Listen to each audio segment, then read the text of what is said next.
Malam sudah menunjukkan pukul 11. Mataku masih enggan terpejam. Pikiranku masih terus mengingat kejadian-kejadian menyakitkan yang menimpa hidupku akhir-akhir ini. Berawal dari ayahku yang harus masuk rumah sakit karena serangan jantung. Dan seminggu kemudian, ayahku pun meninggal dunia. Kematian ayah sebenarnya sudah cukup membuat aku berduka.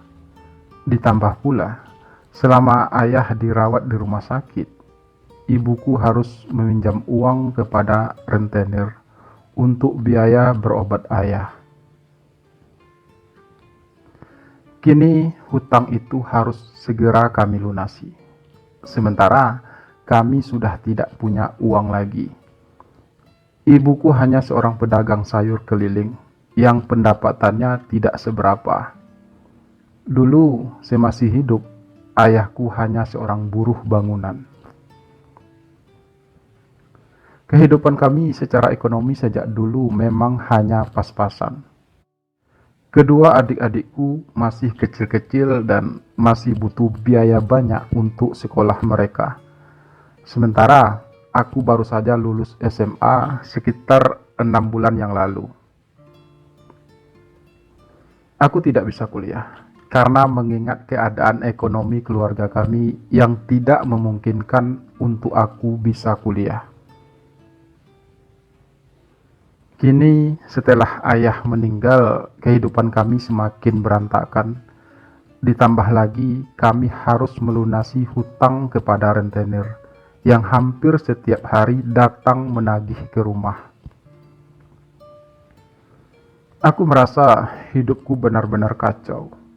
Sebagai anak sulung, aku merasa punya tanggung jawab untuk melunasi hutang tersebut. Tapi, apa yang bisa aku lakukan saat ini? Aku belum punya pekerjaan yang tetap. Sejak lulus SMA, aku hanya bekerja membantu ayah menjadi buruh bangunan. Selain itu, aku tidak punya keahlian apa-apa lagi. Aku hanya lulusan SMA. Pekerjaan apa yang bisa aku dapat dari ijazah tersebut? Pokoknya, jika sampai besok pagi kalian belum juga melunasi hutang kalian, saya akan sita rumah ini. Begitu ucap sang rentenir waktu itu, ketika untuk kesekian kalinya ia datang menagih ke rumah. Aku dan ibu hanya bisa terdiam. Kami sudah berusaha semampu kami untuk bisa melunasi hutang tersebut. Tapi tetap saja kami tidak bisa mendapatkan uang untuk melunasi hutang itu. Jika rumah ini disita, kami tentu saja tidak akan punya tempat tinggal lagi. Hanya rumah ini satu-satunya yang kami punya saat ini. Mohon beri kami waktu lebih lama lagi, Bang. Kami pasti akan bayar utang tersebut.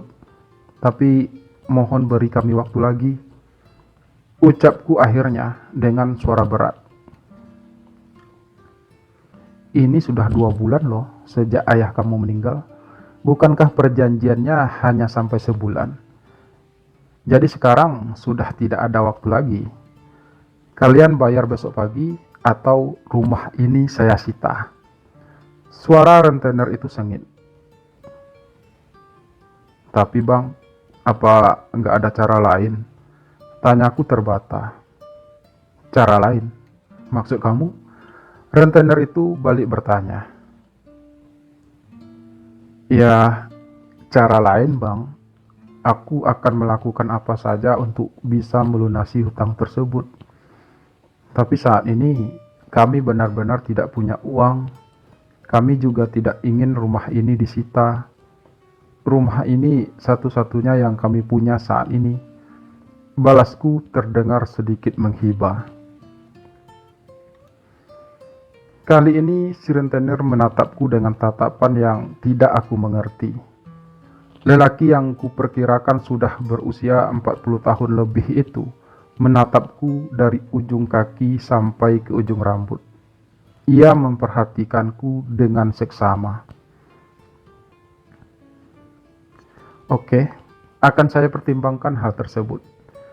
Jika besok pagi kalian belum juga bisa melunasi hutangnya, mungkin saya akan gunakan cara lain, selain menyita rumah ini tentunya. Ucap rentenir itu akhirnya. Untuk sesaat aku merasa lega mendengar hal tersebut. Meski aku tidak tahu pasti cara apa yang dimaksud si rentenir, tapi setidaknya dia tidak akan menyita rumah ini. Beberapa saat kemudian, si rentenir pun pamit, meninggalkan kami yang masih merasa bingung. Maafkan ibu ya nak, ucap ibu sesaat setelah sang rentenir itu pergi. Udah bu, ibu gak perlu merasa bersalah seperti itu. Aku tahu ibu terpaksa melakukannya. Balasku sepelan mungkin. Aku memang merasa kecewa terhadap ibu karena telah meminjam uang kepada rentenir tersebut, dan itu ia lakukan tanpa sepengetahuanku. Tapi aku juga mengerti kalau hal itu ibu lakukan hanya karena terpaksa. Ibu pasti tidak punya pilihan lain saat itu. Ayah memang harus menjalani perawatan yang intensif waktu itu, dan hal itu tentu saja butuh biaya yang banyak. Dan satu-satunya cara yang ibu tahu hanyalah meminjam uang. Namun sayangnya, ibu meminjam uang kepada orang yang salah. Lalu apa yang akan kita lakukan sekarang, Gam? Tanya ibuku tiba-tiba. Apa kita pinjam uang saja sama pihak bank dengan menggadaikan surat tanah ini? Lanjutnya. Minjam uang sama pihak bank itu prosesnya lama, Bu. Sementara kita butuh uangnya besok. Lagi pula, jika kita pinjam sama bank, pasti jumlahnya tidak akan cukup untuk melunasi hutang kita pada rentenir itu. Balasku. Jadi kita harus bagaimana, Agam? Ibu bertanya lagi. Ibu tenang aja. Ibu gak usah terlalu memikirkan hal tersebut. Entar ibu sakit lagi. Biar Agam aja yang memikirkannya, Bu. Ucapku membalas. Ibu hanya bisa terdiam mendengar kalimatku tersebut. Aku tahu, ibu pasti sangat menyesal akan semua itu. Dia juga pasti sangat bingung sekarang. Tapi aku tidak tahu harus berkata apa lagi pada ibu agar ia bisa merasa lebih tenang. Saat ini kondisi keluarga kami sedang tidak baik-baik saja. Keluarga kami sedang kacau. Kami baru saja kehilangan sosok seorang ayah. Dan sekarang kami harus dihadapi dengan persoalan keuangan yang sangat sulit. Berkali-kali aku mencoba memejamkan mata, namun pikiranku benar-benar kacau saat ini. Besok rentenir itu akan datang lagi, dan aku belum punya sedikit pun uang untuk melunasi hutang kami. Entah apa yang akan terjadi esok, dan aku juga tidak tahu harus melakukan apa saat ini. Satu-satunya hal yang bisa aku lakukan saat ini hanyalah pasrah.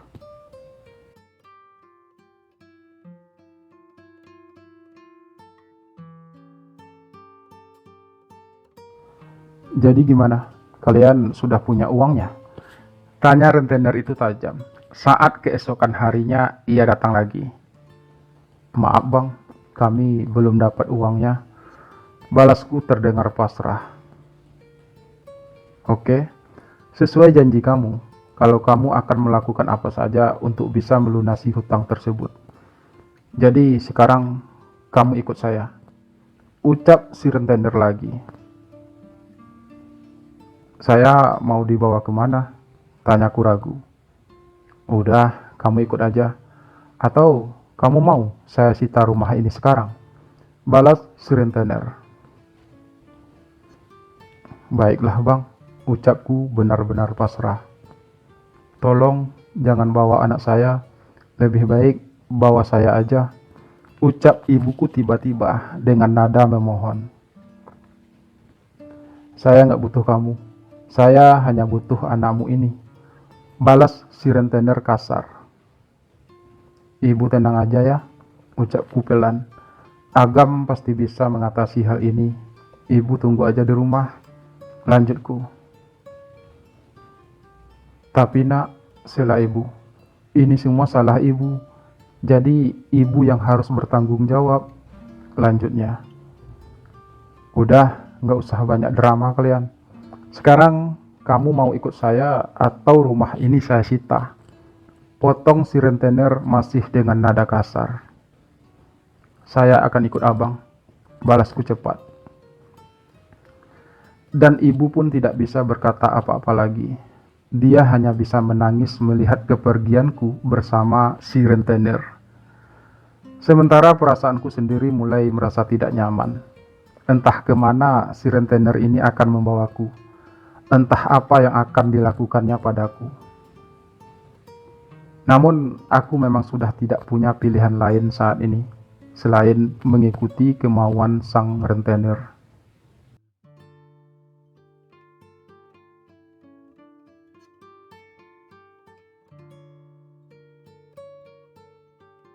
Aku melangkah pelan mengikuti langkah sang rentenir menuju mobilnya yang terparkir di ujung gang rumah kami. Sebuah mobil mewah terparkir di sana. Aku memasuki mobil tersebut dengan perasaan tak karuan. Sang rentenir menyetir mobilnya sendiri. Tidak seperti biasanya, ia selalu bersama sopirnya. Aku duduk di sampingnya dengan perasaan masih penuh tanda tanya. Mobil itu berjalan pelan meninggalkan perumahan tempat kami tinggal. Berjalan pelan menuju keramaian jalan raya. Hingga beberapa menit kemudian, kami sampai di depan sebuah hotel mewah. Mobil itu memasuki halaman parkir hotel. Kemudian sang rentenir pun memarkir mobilnya di sana. Sekarang mari kita turun, ucap sang rentenir sambil ia membuka pintu mobil. Kita mau kemana? Tanyaku. Udah, kamu ikut aja, nggak usah banyak tanya, balas si rentenir. Aku pun dengan perasaan berat ikut turun dari mobil, mengikuti langkah sang rentenir menuju lobi hotel. Sesampai di lobi, aku lihat si rentenir memesan sebuah kamar pada resepsionis. Setelah memesan sebuah kamar, si rentenir pun mengajak aku naik ke lantai atas melalui sebuah lift yang ada di samping lobi. Aku mengikutinya tanpa berani bertanya. Aku tak ingin bertanya apapun saat ini, karena aku sudah pasti tidak akan mendapatkan jawabannya. Sesampai di lantai atas, kami memasuki sebuah kamar yang cukup mewah, dengan perabotan yang lengkap dan juga mewah. Sebuah ranjang besar berada di tengah-tengah kamar. Sebuah lemari pakaian berada di bagian sudut ruangan. Ada sebuah meja dan kursi di ujung ranjang. Sebuah televisi berada tepat di atas meja. Di bagian lain ada sebuah kamar mandi. Terus terang, seumur hidup, baru kali ini aku memasuki sebuah kamar hotel. Aku masih merasa bingung. Kenapa si rentenir mengajak aku masuk ke kamar hotel? Apa sebenarnya yang dia inginkan dariku? Kamu duduk sini dong, jangan bengong aja, ucap sang rentenir. Kali ini suaranya benar-benar ramah. Dengan perasaan heran, aku pun duduk di sisi ranjang, sedikit agak jauh dari si rentenir. Tapi si rentenir justru menggeser duduknya untuk mendekat. Kita ngapain di sini? Tanyaku dengan nada terbata. Untuk sesaat, si rentenir hanya menarik napas. Kemudian ia menyilangkan kedua tangannya di dada. Namaku Erwin, ucapnya pelan. Kamu belum tahu kan? Tanyanya meyakinkan. Belum bang, balasku ringan. Aku suka kamu memanggilku Bang, bukan Om atau Bapak, ucapnya lagi. Iya Bang, balasku. Itu berarti kamu menganggapku masih cukup muda. Padahal aku sudah berusia 42 tahun. Tapi aku memang lebih suka kamu memanggilku Bang. Rasanya lebih akrab aja. Si rentenir berujar lagi. Lalu, untuk apa kita di sini? Tanyaku mengulang pertanyaanku yang tadi. Bukankah kamu sudah berjanji akan melakukan apa saja untuk bisa melunasi hutang kalian? Jadi sekarang saatnya kamu membuktikan hal tersebut. Balas Bang Erwin si rentenir. Maksudnya? Tanyaku benar-benar tidak mengerti. Kamu pernah dengar tentang lelaki gay kan? Tanya Bang Erwin. Iya, aku pernah dengar. Balasku terdengar polos. Aku salah satunya, ucap Bang Erwin pelan. Maksudnya Bang Erwin ini gay? Tanyaku ragu. Iya, aku seorang laki-laki gay.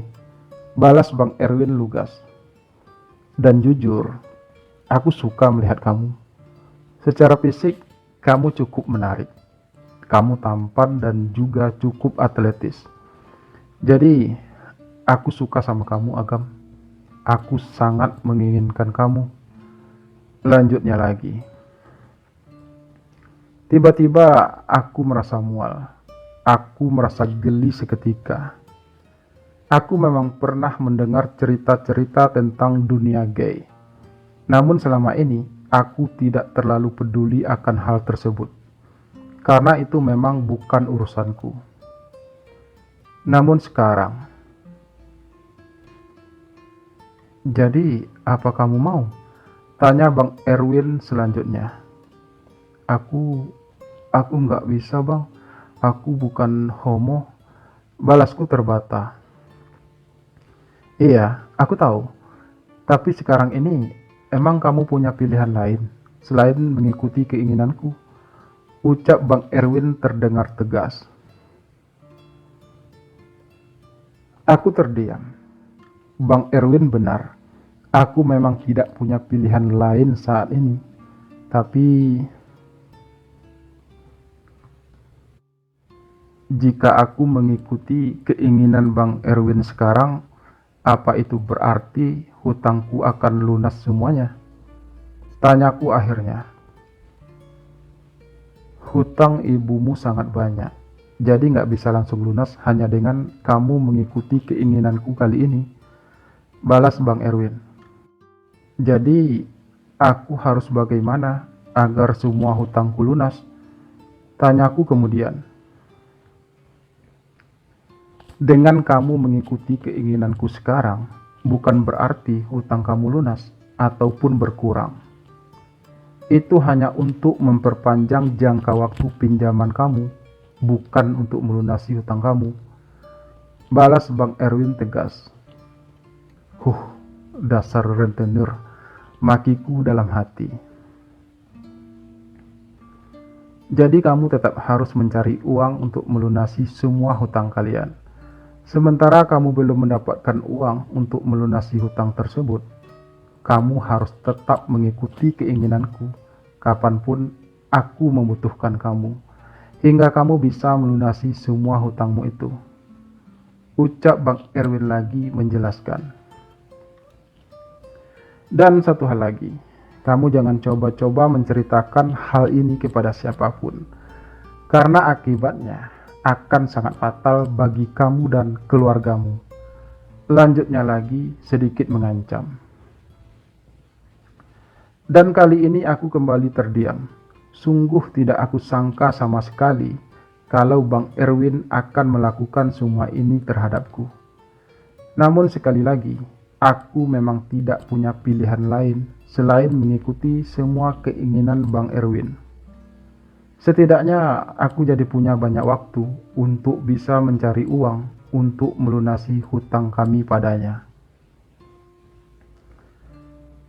Lalu seperti apakah pergulatanku dengan Bang Erwin, si rentenir tersebut? Mampukah aku menahan segala rasa jijik dan geliku akan hal tersebut?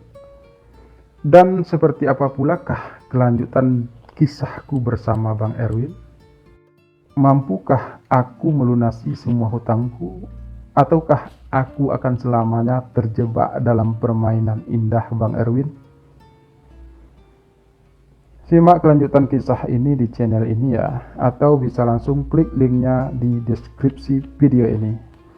Terima kasih sudah menyimak video ini sampai selesai, semoga terhibur. Sampai jumpa lagi pada part berikutnya. Salam sayang selalu untuk kalian semua.